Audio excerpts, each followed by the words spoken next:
ಎಷ್ಟೇ ಖರ್ಚು ಮಾಡಿ ಕ್ಯಾಮ್ರಾ ತಗೊಂಡು ಲೈಟಿಂಗ್ ತಗೊಂಡು ಎಷ್ಟೇ ಮಾಡಿದ್ರು ವಿಡಿಯೋಸ್ಗೆ ವ್ಯೂಸ್ ಬರ್ತಾ ಇಲ್ಲ. ವ್ಯೂಸ್ ಬರದೇ ಇರೋದಕ್ಕೆ ಕಾರಣ ಏನು? ಏನಾದರೂ ಕಾರಣ ಇದ್ದರೆ ಮಾತ್ರ ವಿಡಿಯೋಸ್ಗೆ ವ್ಯೂಸ್ ಬರಲ್ಲ. ಯಾಕೆ ಕನ್ನಡ ವಿಡಿಯೋಸ್ಗಳನ್ನ ಸ್ಕಿಪ್ ಮಾಡ್ತಾ ಇದ್ದಾರೆ? ಸ್ಕಿಪ್ ಮಾಡೋದಕ್ಕೆ ಏನಾದರೂ ಕಾರಣ ಇರಲೇಬೇಕಲ್ವಾ? ಯಾಕೆ ಸ್ಕಿಪ್ ಮಾಡ್ತಾ ಇದ್ದಾರೆ ಅನ್ನೋದನ್ನ ಈ ವಿಡಿಯೋದಲ್ಲಿ ಕಂಪ್ಲೀಟಾಗಿ ಹೇಳ್ತೀನಿ.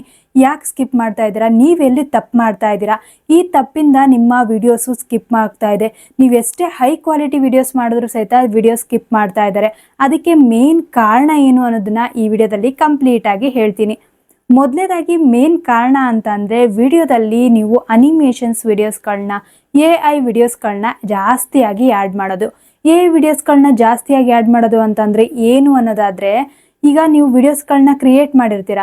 ವಿಡಿಯೋಸ್ಗಳಲ್ಲಿ ಒಂದು 30 ಸೆಕೆಂಡ್ ಆದಮೇಲೆ 50 ಸೆಕೆಂಡ್ ಆದಮೇಲೆ ಆವಾಗ ನೀವೇನು ಮಾಡ್ತೀರಾ, ಮಿಡಿಲಲ್ಲಿ AI ವಿಡಿಯೋಸ್ಗಳನ್ನ ಹಾಕ್ತೀರಾ. ಆ ರೀತಿ ವಿಡಿಯೋಸ್ಗಳನ್ನ ಹಾಕಿದಾಗ ಎಸ್ಪೆಷಲಿ ಕನ್ನಡದಲ್ಲಿ ವಿಡಿಯೋಸ್ಗಳನ್ನ ನೋಡ್ತಾ ಇರೋರಿಗೆ ಅವ್ರಿಗೇನೋ ಅಡ್ವರ್ಟೈಸ್ಮೆಂಟ್ ಬರ್ತಾ ಇದೆ ಏನು ಅಂಥೇಳಿ ಅಲ್ಲಿ ಸ್ಕಿಪ್ ಮಾಡಿಬಿಡ್ತಾರೆ. ಆಮೇಲೆ ಮತ್ತೆ ನಿಮ್ಮ ವಿಡಿಯೋಸ್ಗಳನ್ನ ಜಾಸ್ತಿ ನೋಡೋದಕ್ಕೆ ಹೋಗಲ್ಲ. ಇದು ಮೇನ್ ಕಾರಣ.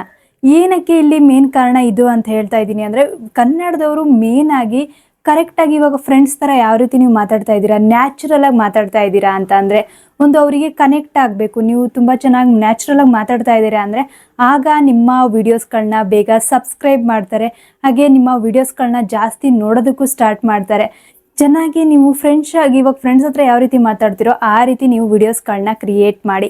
ಇದು ಮೇನ್ ಇಂಪಾರ್ಟೆಂಟು. ನೀವು ಕ್ರಿಯೇಟ್ ಮಾಡುವಾಗ ನೀವು ಎಷ್ಟೇ ಹೈ ಕ್ವಾಲಿಟಿ ವಿಡಿಯೋಸ್ ಮಾಡಿದ್ರು, ನೀವು ಸ್ಕ್ರಿಪ್ಟ್ ಬರ್ಕೊಂಡಂಗೆ ಏನಾದರೂ ವಿಡಿಯೋಸ್ಗಳನ್ನ ಮಾಡ್ತಾ ಇದ್ದೀರಾ ಅಂದರೆ ಅಂಥ ವಿಡಿಯೋಸ್ಗಳನ್ನ ಕನ್ನಡದವರು ಜಾಸ್ತಿ ನೋಡಲ್ಲ.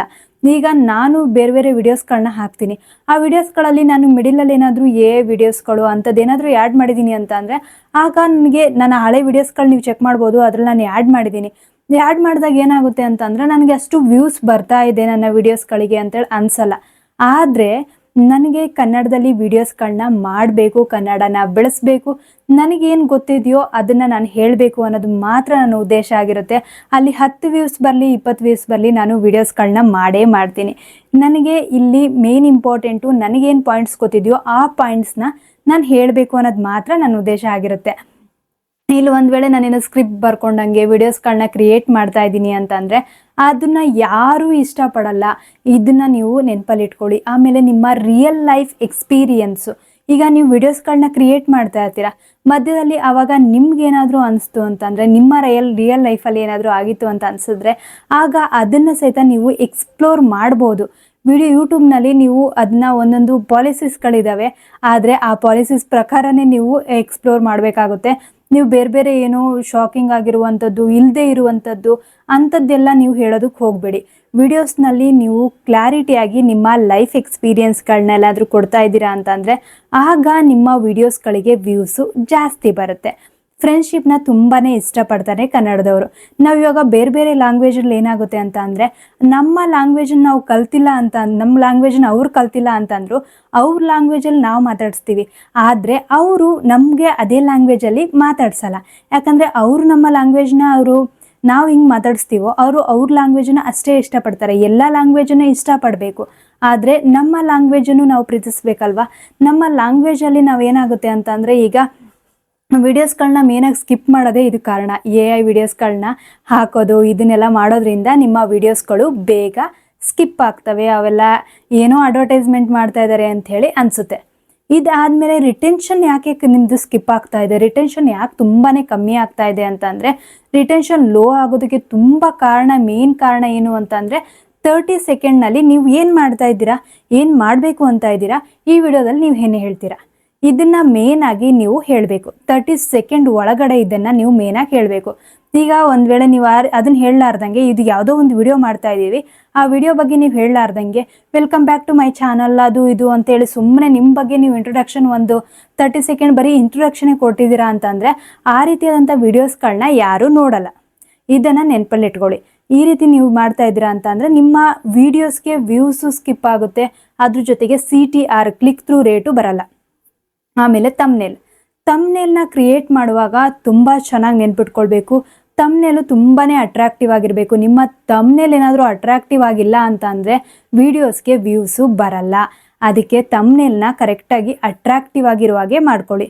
ಆಮೇಲೆ ವ್ಯೂಸು ಚೆನ್ನಾಗಿ ಬರಬೇಕು ಅಂತಂದರೆ ನೀವು CTR ನಿಮ್ಮ CTR ಕ್ಲಿಕ್ ಥ್ರೂ ರೇಟ್ ಚೆನ್ನಾಗಿ ಆಗಬೇಕು ಅಂತಂದರೆ ತಮ್ನೇಲು ತುಂಬಾ ಇಂಪಾರ್ಟೆಂಟು. ಇವು ಎರಡು ಆದಮೇಲೆ ನೀವು ಮೇನಾಗಿ ಮಾಡಬೇಕಾಗಿರೋದು ನಿಮ್ಮ ವೀಡಿಯೋಸ್ಗಳಲ್ಲಿ ಇವಾಗ ಸ್ವಲ್ಪ ವಿಡಿಯೋ ಮಾಡಿರ್ತೀರ ಅಲ್ಲಿ 20 ಸೆಕೆಂಡ್ ಮಾಡಿಬಿಟ್ಟು ಆಮೇಲೆ AI ಲಾಂಗ್ ವೀಡಿಯೋಸ್ಗಳನ್ನ ಹಾಕ್ಕೊಂಡು ಹೋಗಬೇಡಿ. ಆ ರೀತಿ ಏನಾದರೂ ಮಾಡಿದ್ದೀರಾ ಅಂತಂದರೆ ಆಗ ಜನರಿಗೆ ಅದು ಅಟ್ರ್ಯಾಕ್ಟ್ ಆಗಲ್ಲ. ನೀವು ಯಾವಾಗ ಏನಾದರೂ ಸ್ಟೋರಿ ಹೇಳ್ದಂಗೆ ಹೇಳ್ತಾ ಇದ್ದೀರಾ ಅಂತಂದರೆ ಆಗ ಜನರಿಗೆ ಅದು ಅಟ್ರ್ಯಾಕ್ಟ್ ಆಗ್ಬೋದು. ಸ್ಟೋರಿ ಹೇಳಲಾರ್ದಂಗೆ ನೀವು ಜಸ್ಟು ಏನೋ ನಿಮ್ದು ಹೇಳ್ಕೊಂಡು ಅಲ್ಲೇನೋ ಬೇರೆ ಏನೋ ಅದು ಸಂಬಂಧನೇ ಪಟ್ಟಿರಲ್ಲ ಅಂತ ವಿಡಿಯೋಸ್ಗಳನ್ನೆಲ್ಲ ಆ್ಯಡ್ ಮಾಡಿರ್ತೀರ. ಆ ರೀತಿ ಆ್ಯಡ್ ಮಾಡಿದಾಗ ನೀವೇನೋ ಚಿಕ್ಕ ಚಿಕ್ಕ ಮಕ್ಕಳ ಥರ ಅದೇನಾದ್ರು ಆ್ಯಡ್ ಮಾಡಿದಾಗ ಅಂಥದ್ದೇನಾದರೂ ಮಾಡಿದ್ದೀರಾ ಅಂತಂದರೆ ಆಗ ವಿಡಿಯೋಸ್ಗಳಿಗೆ ವ್ಯೂಸು ಬರಲ್ಲ. ಅದಕ್ಕೆ ನೀವು ಕ್ಯಾಶುಯಲಾಗಿ ಮಾತಾಡಿ, ರಿಯಲ್ ಲೈಫ್ ಎಕ್ಸ್ಪೀರಿಯನ್ಸ್ ಹೇಳಿ, ಈ ರೀತಿ ಎಲ್ಲ ಮಾಡೋದ್ರಿಂದ ನಿಮ್ಮ ಚಾನಲ್ಲು ಬೇಗ ಗ್ರೋ ಆಗುತ್ತೆ. ನಿಮಗೆ ಮೊದಲಿಗೆ ಏನಾಗುತ್ತೆ ಅಂತಂದರೆ ವ್ಯೂಸು ಬರಲ್ಲ, ಜಾಸ್ತಿ ವ್ಯೂಸ್ ಬರಲ್ಲ. ಆವಾಗ ಏನು ಅನಿಸುತ್ತೆ, ಅಯ್ಯೋ ನನ್ನ ವೀಡಿಯೋಸ್ಗಳನ್ನ ನಾವು ಎಷ್ಟೇ ಕ್ರಿಯೇಟ್ ಮಾಡಿದ್ರು ಏನೇ ಮಾಡಿದ್ರು ವ್ಯೂಸ್ ಬರ್ತಾ ಇಲ್ಲ ಅಂಥೇಳಿ ಅನಿಸುತ್ತೆ. ಆದರೆ ನೀವು ಕೆಲವೊಂದು ತಪ್ಪುಗಳನ್ನ ಮಾಡಬಾರ್ದು. ಸುಮ್ಮನೆ ಏನೇನೋ ವೀಡಿಯೋಸ್ಗಳನ್ನ ಹಾಕಿ ಏನೇನೋ AI ಮಾಡ್ತಾ ಇದ್ದೀರಾ ಅಂತಂದರೆ ಆಗ ಇದನ್ನು ಕನ್ನಡದವರು ಅಷ್ಟು ನೋಡಲ್ಲ ಅಂತ ನನಗನ್ನಿಸ್ತು. ನನ್ನ ಪ್ರಕಾರ ನನಗನ್ಸಿದ್ದೆ, ನಾನು ವೀಡಿಯೋಸ್ಗಳನ್ನ ಮಾಡುವಾಗ ನಾನು ಯಾವ ರೀತಿ ಕ್ಯಾಶುಯಲಾಗಿ ಯಾವ್ದಾದ್ರು ಮಾಡ್ತಾ ಇದ್ದೀನೋ ಆಗ ನನ್ನ ಚಾನಲ್ಗೆ ವ್ಯೂಸು ಚೆನ್ನಾಗಿ ಹೋಗಿದೆ.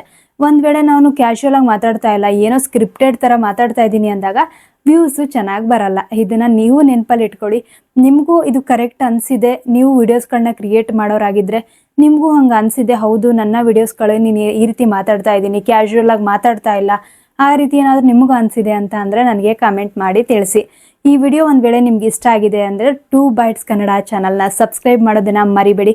ಸಬ್ಸ್ಕ್ರೈಬ್ ಮಾಡಿ, ಸಪೋರ್ಟ್ ಮಾಡಿ. ನೆಕ್ಸ್ಟ್ ವಿಡಿಯೋದಲ್ಲಿ ಸಿಗೋಣ. Thanks for watching.